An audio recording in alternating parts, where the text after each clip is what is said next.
Hello students, molecular basis of inheritance या टॉपिकमध्ये आज आपण DNA फिंगरप्रिंटिंग हा पॉईंट पाहणार आहोत. तर DNA फिंगरप्रिंटिंग म्हणजे काय? तर ही एक टेक्निक आहे. या टेक्निकचा उपयोग करून प्रत्येक इंडिव्हिज्युअल हा वेगळा कसा हे मॉलिक्युलर लेवलला किंवा जेनेटिक लेवलला आपण आयडेंटिफाय करू शकतो. म्हणजे प्रत्येक इंडिव्हिज्युअलमध्ये जे काही जेनेटिक मटेरियल आहे ते वेगळं आहे.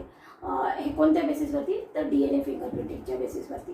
म्हणजे असं DNA फिंगरप्रिंटिंगचा वापर करून आपण प्रत्येक इंडिव्हिज्युअल हा आयडेंटिफाय करू शकतो.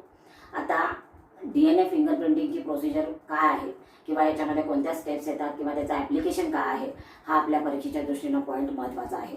पण आपल्याला एक क्युरिओसिटी राहत असते की फॉरेन्सिक लॅबमध्ये जे काही काम केलं जातं, समजा एखाद्याचा मर्डर आहे किंवा जे काही डिस्प्यूट्स पॅरेंटच्या बाबतीमधले ज्या काही केस आहेत किंवा एकाच इंडिव्हिज्युअलवरती अनेक जण काय करत असतात, हक्क सांगत असतात की हे काय आहे, माझा मुलगा किंवा माझी मुलगी, अशा पद्धतीचं जे काही केसेस असतात की ज्याच्यामध्ये पर्टिक्युलर ज्याला काय दिलं जातं त्याचा हक्क दिला जातो की म्हणजे हा तुमचाच मुलगा किंवा तुमचीच मुलगी.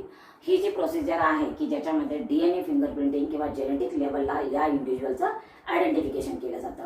तर पहा, तर या DNA फिंगरप्रिंटिंगमध्ये अगदी सुरुवातीला आपण त्याचा सोर्स पाहणार आहोत किंवा नेमकं DNA फिंगरप्रिंटिंग ही टेक्निक कोणत्या बेसिसवरती डिपेंड आहे हे पाहणार आहोत. म्हणजे आपल्याला पहिल्यांदा क्लिअर झालं की DNA फिंगरप्रिंटिंग ही टेक्निक आहे की ज्याच्यामुळे प्रत्येक इंडिव्हिज्युअल आपण आयडेंटिफाय करू शकतो जेनेटिक लेवलला. आता या DNA फिंगरप्रिंटिंगला DNA प्रिंटिंग असंही म्हटलं जातं, DNA प्रोफायलिंग म्हटलं जातं किंवा मॉलिक्युलर टायपिंग असंही म्हटलं जातं. याच्या बाबतीत आपल्याला क्वेश्चन विचारला जाऊ शकतो की याला DNA प्रोफायलिंग, DNA प्रिंटिंग किंवा मॉलिक्युलर फिंगरप्रिंटिंग असंही म्हटलं जातं.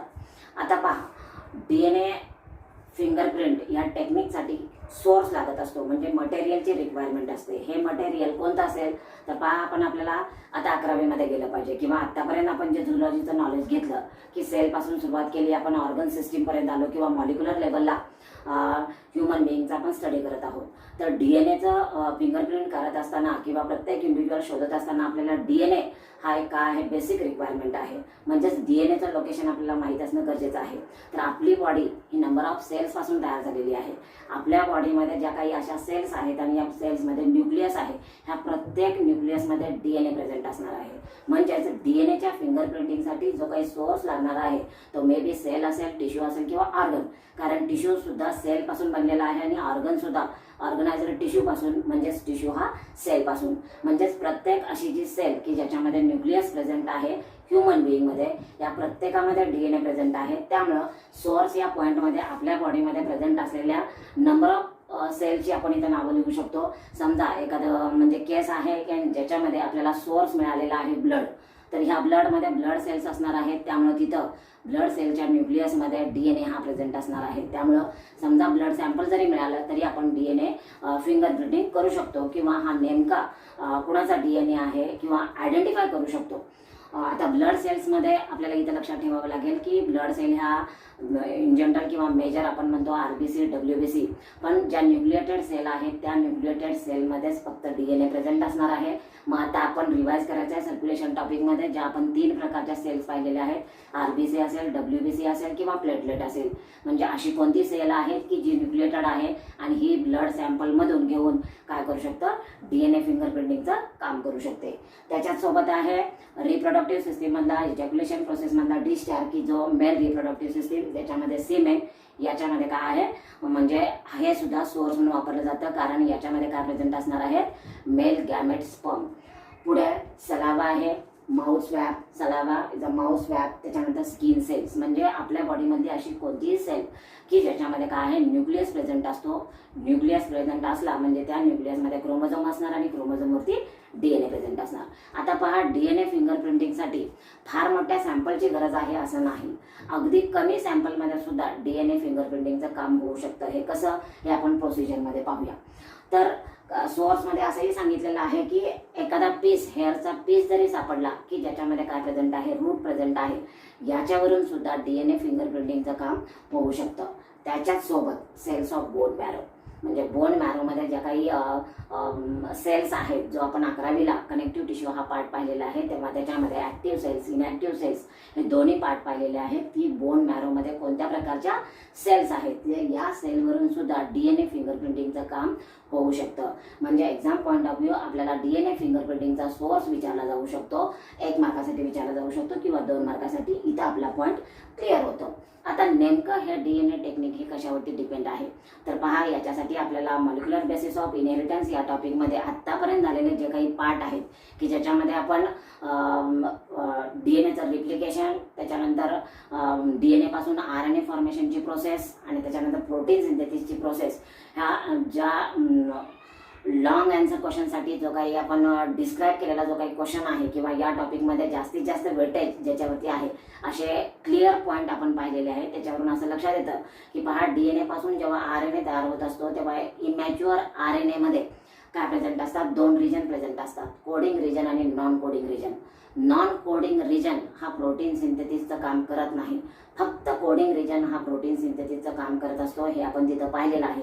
पण हाच पॉईंट आपल्याला लक्षात ठेवायचा आहे, कारण याच टेक्निकवरती किंवा याच इन्फॉर्मेशनवरती म्हणजे DNAचा असा जो पार्ट जो काय झालेला आहे, कॉपी झालेला आहे mRNA वरती, म्हणजेच कोणता, कोडिंग रिजन. याचाच अर्थ काय, जेनेटिक मटेरियल DNA कडून mRNA कडे काय झालेलं आहे, ट्रान्सफर झालेला आहे.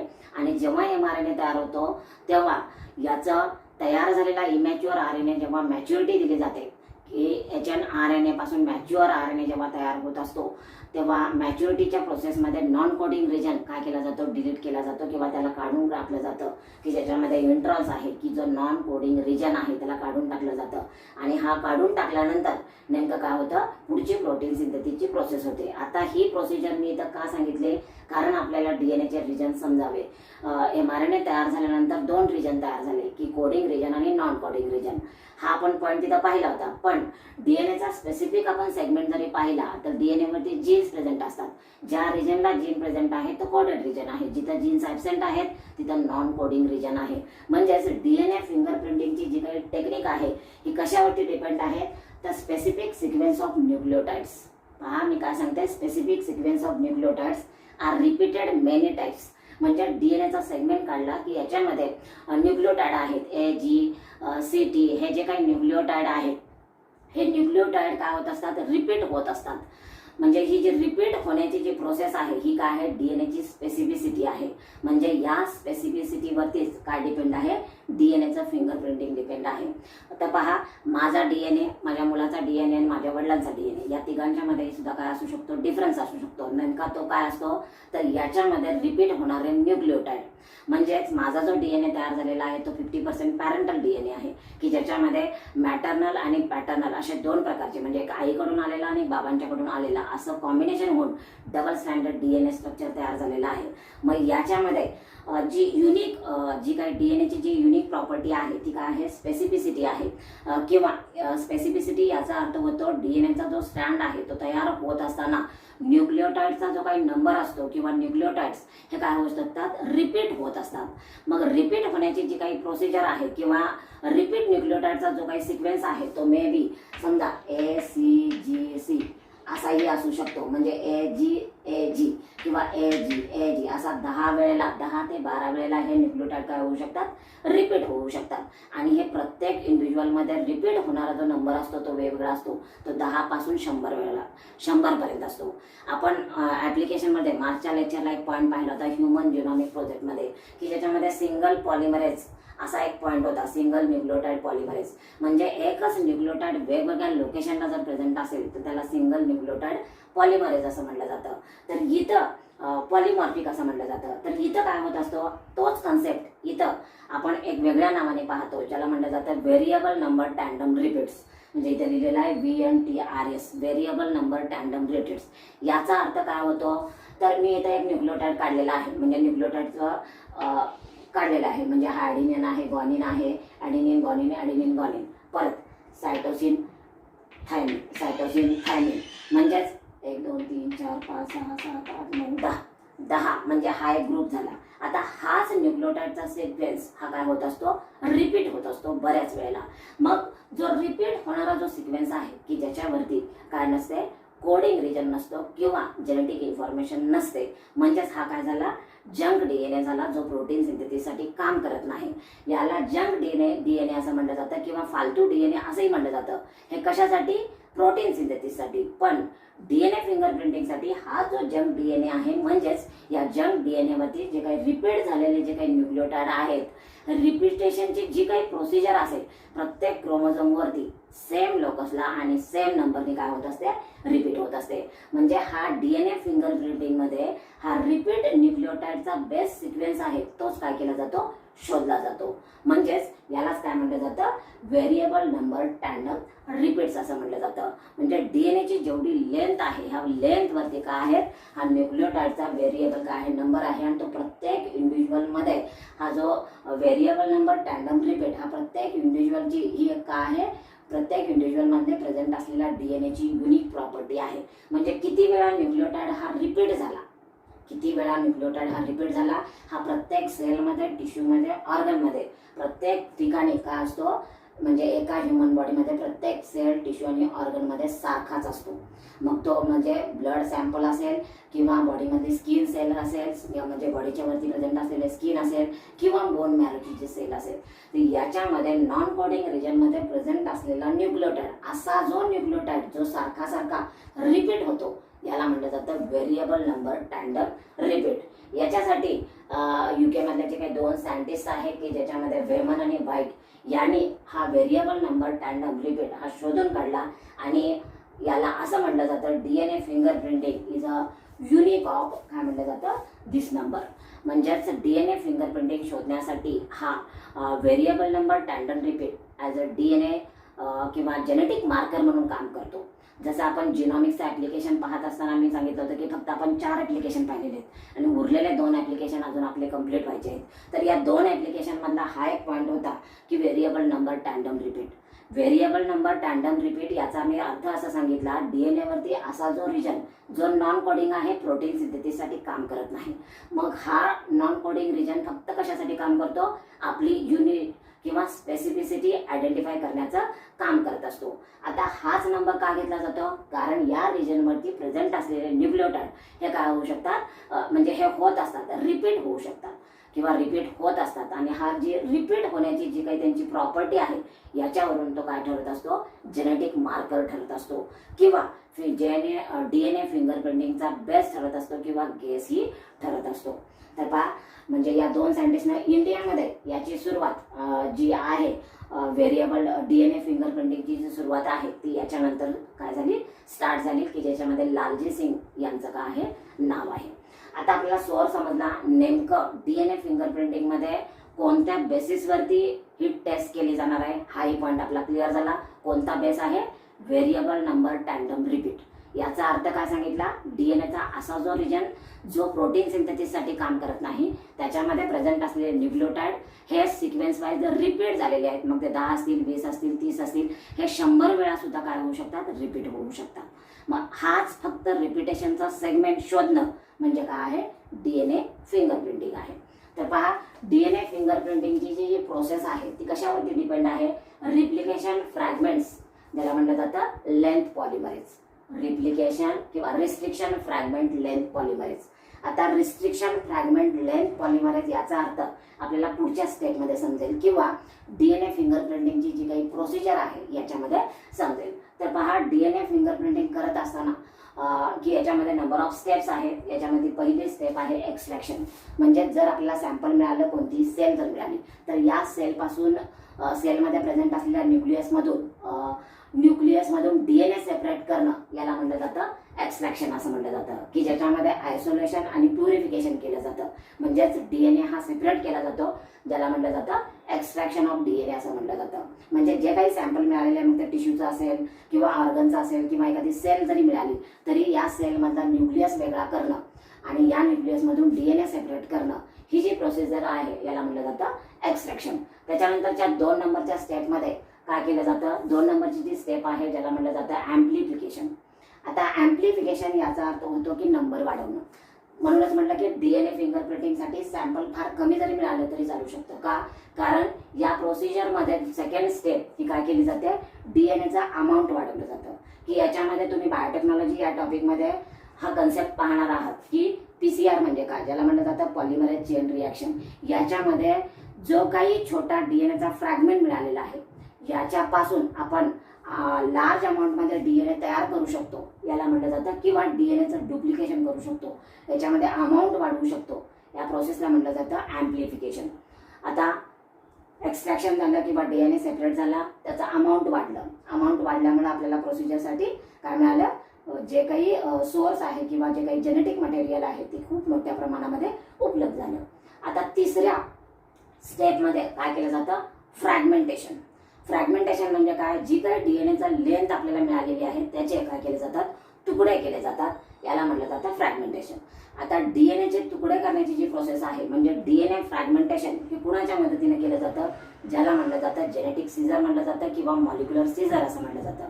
आता मॉलिक्युलर सीझर हे कुणाला म्हटलं जातं, तर याच्यामध्ये काय आहे, रिस्ट्रिक्शन एंडोन्यूक्लियस हे एन्झाईम आहे.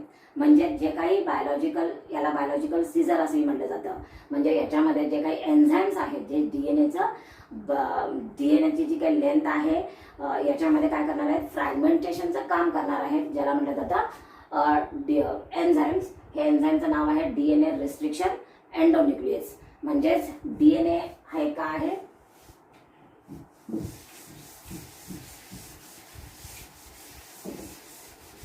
समजा इथं मी हा डीएनए काढला, डबल स्टँडर्ड डीएनए काढला, याच्यावरती न्यूक्लियोटाइड प्रेझेंट आहे.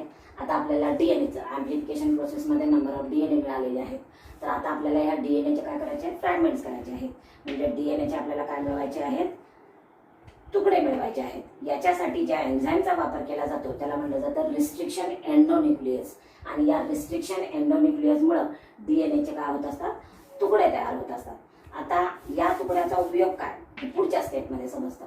आता पहा, तयार झालेले जे काही फ्रॅगमेंट्स आहेत याला इलेक्ट्रोफोरेसिसची ट्रीटमेंट दिली जाते की ज्याचं नाव आहे जेल इलेक्ट्रोफोरेसिस. जेल इलेक्ट्रोफोरेसिसमध्ये या फ्रॅगमेंटला काय केलं जातं, ट्रान्सफर केलं जातं. आता ट्रान्सफर केल्यानंतर नेमकं काय होतं की डबल स्टँडर्ड डीएनए हा काय होतो, सिंगल स्टँडर्ड होतो. म्हणजेच काय होतं, याच्यामध्ये प्रेझेंट असलेला हायड्रोजन बॉन्ड हा काय होतो, ब्रेक होतो. आणि याच्यामध्ये काय होतं, मी इलेक्ट्रोफोरेसिसमध्ये सांगितलं, इथं हे करून घ्या. फ्रॅगमेंटेशन प्रोसेस झाल्यानंतर इलेक्ट्रोफोरेसिसमध्ये डीएनए सेपरेट होतो. डीएनए कसा सेपरेट होतो, तर पहिल्या प्रोसेसमध्ये आपण जे पाहिलं, फ्रॅगमेंटेशन प्रोसेसमध्ये वेगवेगळ्या लेंथचे जे डीएनएचे जे काही तुकडे तयार झालेले आहेत त्यांची काय होत असते, इथं अरेंजमेंट होत असते. म्हणजेच DNA separated by gel electrophoresis according to the length. म्हणजे जे काही छोट्या मोठ्या साईजचे जे काही डीएनए तयार झालेले आहेत ते काय होतात, सेपरेट होतात. हे सेपरेट होण्याचा त्यांच्यामधला जो काही अकॉर्डिंग टू लेंथ, म्हणजे लेंथच्या बेसिसवरती डीएनए हा काय होतो, सेपरेट होतो. कारण रिस्ट्रिक्शन एन्झाईममुळे काय झालेलं असतं, डीएनएचे फ्रॅगमेंट्स तयार झालेले असतात. आता डीएनएचे फ्रॅगमेंट्स तयार होत असताना इथं प्रत्येक लेंथनुसार किंवा ॲक्युरेट लेंथनुसार हे फ्रॅगमेंट्स तयार झालेले नसतात. तर हे वेगवेगळ्या लेंथनुसार किंवा यांची लांबी काय असू शकते, वेगवेगळी असू शकते. जेव्हा हे फ्रॅगमेंट्स जेल इलेक्ट्रोफोरेसिसमध्ये ट्रान्सफर केले जातात तेव्हा अकॉर्डिंग टू लेंथ यांची काय होते, अरेंजमेंट होते. जेल इलेक्ट्रोफोरेसिस हा चौथा पॉईंट संपल्यानंतर त्यांना अल्कलाइन ट्रीटमेंट दिली जाते. आणि या अल्कलाइन ट्रीटमेंटलाच म्हटलं जातं डीनेचर्ड ट्रीटमेंट असं म्हटलं जातं. डीनेचर्ड ट्रीटमेंट याचा अर्थ होतो डबल स्टँडर्ड डीएनए हे काय आहे, डीएनएची प्रॉपर्टी आहे किंवा त्याचं नेचर आहे. याचं कन्वर्जन याच्यामध्ये कशामध्ये होतं, सिंगल स्टँडर्ड. म्हणजे जे काही डबल स्टँडर्ड डीएनए आहे याचं कन्वर्जन कशामध्ये होणार, सिंगल स्टँडर्डमध्ये होणार. याला म्हटलं जातं अल्कलाइन ट्रीटमेंट. आता तयार झालेला सिंगल स्टँडर्ड डीएनए हा ब्लॉटिंग ट्रीटमेंटमध्ये ज्याला म्हटलं जातं साऊथर्न ब्लॉट टेक्निक याच्यामध्ये ट्रान्सफर केला जातो. आता ही साऊथर्न ब्लॉट टेक्निक हे नेमकं काय आहे, तर याच्यामध्ये एक नायलॉन सीट प्रेझेंट असते किंवा ज्याला म्हटलं जातं नायलॉन मेम्ब्रेन असा एक असतो, एक पेपर असतो, नायलॉन शीट ज्याला म्हटलं जातं, याच्यामध्ये ट्रान्सफर केलं जातं. आता हा जो डीएनए आहे म्हणजे जो काही डबल स्टँडर्ड तयार झालेला सिंगल स्टँडर्ड डीएनए आहे याच्या हा कुठं प्रेझेंट आहे, जेलमध्ये प्रेझेंट आहे. तर हे जेलच त्या पेपरवरती काय केलं जातं, ट्रान्सफर केलं जातं. म्हणजे DNA present in a gel हे कुठे घेतलं जातं, त्या नायलॉन पेपरवरती घेतलं जातं आणि या नायलॉन पेपरवरती हा डीएनए काय होतो, परमनंटली फिक्स होतो. जेव्हा तो परमनंटली फिक्स होतो तेव्हा त्याला म्हटलं जातं इमोबिलाइज डीएनए असंही म्हटलं जातं. आता पहा, इथेपर्यंत झालेल्या स्टेप्स आपल्या लक्षात आल्या का? पहा, मी पहिल्यांदा सांगितलं आपल्याला जो सोर्स मिळालेला आहे त्याच्यापासून डीएनए वेगळं करणं, ज्याला म्हटलं जातं एक्सट्रॅक्शन. मिळालेल्या अमाऊंटपासून डीएनएचा नंबर वाढवणं, याला म्हटलं जातं ॲम्प्लिफिकेशन. जे काही डीएनएची लेंथ मिळालेली आहे त्याचे तुकडे करणं, याला म्हटलं जातं डीएनए फ्रॅगमेंटेशन. याच्यासाठी डीएनए रिस्ट्रिक्शन एन्झाईमचा वापर केला जातो. त्याच्यानंतर तयार झालेले डीएनएचे जे काही फ्रॅगमेंट्स आहेत यांना जेल इलेक्ट्रोफोरोसिसची ट्रीटमेंट दिली जाते. याच्यामध्ये जे जेल प्रेझेंट असतं ज्याला म्हटलं जातं ॲगॉरस जेल असं म्हटलं जातं. इथं या जेलमध्ये जे काही डीएनएचे वेगवेगळ्या लेंथनुसार काय झालेले आहे, डीएनएचे फ्रॅगमेंट्स तयार झालेले आहेत यांची काय होते, अरेंजमेंट होते. म्हणजे सुरुवातीला लहान, नंतर मोठे, त्यांची साईज वाढलेली आहे, असे काय होतात, यांची अरेंजमेंट केली जाते. याला म्हटलं जातं जेल इलेक्ट्रोफोरोसिस. त्याच्यानंतर जेलमध्ये प्रेझेंट असलेले जे काही डीएनएचे जे काही फ्रॅगमेंट्स आहेत यांना ट्रान्सफर केलं जातं अल्कलाईन मीडियममध्ये किंवा यांना अल्कलाईन ट्रीटमेंट दिली जाते. याच्यामध्ये डबल स्टँडर्ड डीएनए याचं कन्वर्जन सिंगल स्टँडमध्ये झालं. म्हणजे डीएनए 2 डीएनए स्टँडमधला हायड्रोजन बॉन्ड इथं काय झाला, ब्रेक झाला. पुढं आता जेलमध्ये प्रेझेंट असलेला सिंगल स्टँडर्ड डीएनए हा एका पेपरवरती ट्रान्सफर केला जातो, ज्याला म्हटलं जातं साऊथर्न ब्लॉट टेक्निक. साऊथर्न हे सायंटिस्टचं नाव आहे किंवा सदर्न ब्लॉट टेक्निक असंही म्हटलं जातं. म्हणजे स्पेलिंग लक्षात ठेवण्यासाठी तुम्ही साऊथर्न असं म्हणू शकता, पण लिहिताना हे साऊथर्न लिहा, म्हणत असताना तुम्ही सदर्न ब्लॉट टेक्निक असं म्हटलं पाहिजे. तर हे सायंटिस्टचं नाव आहे आणि या सायंटिस्टने काय केलेलं आहे, हा जेल कंटेनिंग डीएनए हा एका नायलॉन पेपरवरती, थिन मेम्ब्रेन ऑफ नायलॉन म्हणलेला एका पेपर, याच्यावरती काय केला जातो, फिक्स केला जातो. हा परमनंट फिक्सेशन होतं, त्यामुळे तो इमोबिलाइज होतो. आता परत नेक्स्ट आणि महत्त्वाची स्टेप आहे ज्याला म्हटलं जातं हायब्रिडायझेशन. म्हणजेच डीएनए नेहमी डबल स्टँडर्ड राहायला पाहिजे. आता तो सिंगल स्टँडर्ड आहे, म्हणजेच त्याला कॉम्प्लिमेंटरी जे काही बेस पेअर आहेत, समजा हा सिंगल स्टँडर्ड आहे, याला कॉम्प्लिमेंटरी बेस पेअरिंग इथं काय झाले पाहिजे, तयार झाले पाहिजे. या टेक्निकला काय म्हटलं जातं, हायब्रिडायझेशन. म्हणजे हा ओल्ड डीएनए आहे, इथं आपल्याला न्यू डीएनए काय करायचं आहे, शोधायचा आहे किंवा तयार करायचा आहे. हा जेव्हा मॅच होईल तेव्हा त्याला काय म्हटलं जातं, तयार झालेला डीएनए किंवा यालाच म्हटलं जातं डीएनए फिंगरप्रिंटिंग. आता पुढे हायब्रिडायझेशन टेक्निकमध्ये नेमकं काय केलं जातं, तर इथं आर्टिफिशियल डीएनएचा वापर केला जातो. हा जो आर्टिफिशियल डीएनए आहे याला म्हटलं जातं radio active labelled DNA probe. याच्यावरती क्वेश्चन विचारला जातो. Radio active DNA probe, radio active labelled DNA probe हा काय आहे, आर्टिफिशियल डीएनए आहे. डीएनए फिंगरप्रिंटिंगमध्ये या रेडिओ लेबल डीएनए प्रोबचा वापर केला जातो. प्रोब याचा अर्थ काय केलेला आहे, तो मॅनमेड तयार झालेला आहे. म्हणजेच हा आर्टिफिशियल नोन सिक्वेन्स ऑफ काय आहे, डीएनए आहे. आता या प्रोबला काय केलं जातं, या पेपरवरती इन्सर्ट केलं जातं. ही जी टेक्निक आहे याच्यामध्ये काय होतं की या टेक्निकला म्हटलं जातं हायब्रिडायझेशन असं म्हटलं जातं. याच्यामध्ये सिंगल स्ट्रँड ऑफ डीएनए, आता हा जो सिंगल स्टँडर्ड डीएनए आहे याच्यावरती नेमके काय प्रेझेंट आहे, व्हेरिएबल नंबर टॅन्डॉम रिपीट्स. म्हणजेच जो न्यूक्लिओटाइडचा जो काय रिपीट होणारा काय आहे, बेस सिक्वेन्स आहे. ज्या फ्रॅगमेंटवरती व्हेरिएबल नंबर टॅन्डॉम रिपीट आहे तोच सिक्वेन्स ह्या प्रोब डीएनएला काय होत असतो, कॉम्प्लिमेंटरी बेस पेअरिंगच्या नुसार तो अटॅच होत असतो. लक्षात ठेवायचं. म्हणजे हायब्रिडायझेशनच्या प्रोसेसमध्ये असा जे काही डीएनएचे नंबर ऑफ फ्रॅगमेंट्स तयार झालेले आहेत, या फ्रॅगमेंट्समध्ये फक्त ज्या फ्रॅगमेंटमध्ये व्हेरिएबल नंबर टॅन्डॉम रिपीट्स हेच न्यूक्लिओटाइड जे प्रेझेंट आहेत त्यांनाच कॉम्प्लिमेंटरी बेस पेअरिंग हेच या प्रोब डीएनए वरती काय असतं, प्रेझेंट असतं. बाकी उरलेले फ्रॅगमेंट्स हे पुढच्या स्टेपमध्ये काय केले जातात, वॉश आउट केले जातात. म्हणजे डीएनए जे काही फ्रॅगमेंट्स तयार झाले ह्या फ्रॅगमेंट्समध्ये नेमकं काय झालं होतं, सेपरेशन झालं होतं. की असे काही फ्रॅगमेंट्स आले होते की ज्याच्यामध्ये व्हेरिएबल नंबर टॅन्डॉम रिपीट आहेत, म्हणजेच रिपीट झालेला डीएनएचा न्यूक्लिओटाइड प्रेझेंट आहे.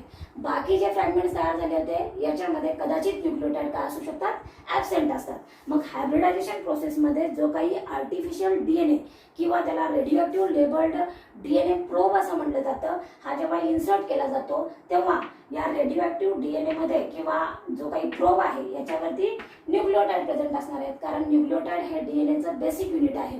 न्यूक्लियोटाइड असेल तरच तो DNA तयार होतो. म्हणजेच या प्रोबवरती सुद्धा काय आहे, नॉन न्यूक्लियोटाइडचा बेस सिक्वेन्स आहे. मग आता यांच्यामध्ये कॉम्प्लिमेंटरी बेस पेअरिंग कोणामध्ये होणार, ज्यांच्यामध्ये जो काही ओल्ड DNA आहे जो आपल्याला सॅम्पल मधून मिळालेला आहे, याच्यामध्ये व्हेरिएबल नंबर टॅन्डम रिपीट्स आहेत यांचं, आणि या प्रोबचं जर कॉम्प्लिमेंटरी जर बेस पेअरिंग जर मिळालं तर आपल्याला कम्प्लीट डबल स्टँडर्ड DNAचं स्ट्रक्चर मिळू शकतं. आणि हे जर कम्प्लीट DNAचं डबल स्टँडर्ड जर स्ट्रक्चर मिळालं, हे कशावरती मिळालेलं आहे, आपल्याला नायलॉन शीटवरती मिळालेलं आहे. त्याच्यानंतर काय केलं जातं, या नायलॉन शीटची झेरॉक्स कॉपी घेतली जाते, ज्याला म्हणलं जातं रेडिओ ॲक्टिव्ह ऑटो रेडिओग्राफी असं म्हणलं जातं. त्याच्यानंतर त्याची प्रिंट घेतली जाते. ही जी प्रिंट आहे यालाच म्हणलं जातं DNA फिंगर प्रिंटिंग. इथे आपला DNA फिंगर प्रिंटिंग हा पॉईंट क्लिअर होतो. जर आपल्याला स्टेप समजल्या असतील तर NCERT मध्ये जी काही डायग्राम दिलेली आहे ही सुद्धा समजायला आपल्याला सोपी जाते. मी पुढच्या लेक्चरला NCERTची डायग्राम बेसिसवरती आपण DNA प्रोफाइलिंग किंवा DNA फिंगर प्रिंटिंग हा पॉईंट इथं क्लिअर करूया.